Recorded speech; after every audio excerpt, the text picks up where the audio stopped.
Hey, what's up guys? MrCLARKj here. So ngayon tuturuan ko kayo kung paano mag-record ng internal audio sa ating TecnoPOVA. So ang gagawin muna natin ay pumunta sa link na binigay ko. Click nyo lang. Load. Click on download. Tayo nyo lang matapos. Saglit lang yan kasi 18 MB lang. So yun. Tapos na. Click on save file. Then click download. So yan na-download na natin. Click on open. Tapos install nyo. Na-install ko na kaya hindi ko na siya i-install ulit. So yan. After ma-download, ito yung app na yan.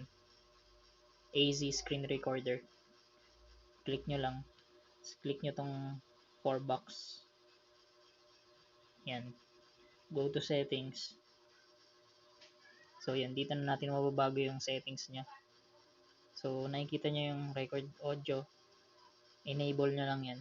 Tapos sa audio source, ito yung importante, pinaka-topic natin.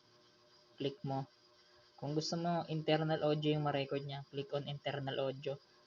Kung gusto mo naman ng microphone, click on microphone. So yun, pinili natin yung internal audio. So yun lang guys. Thanks for watching. Subscribe, like and share. Bye.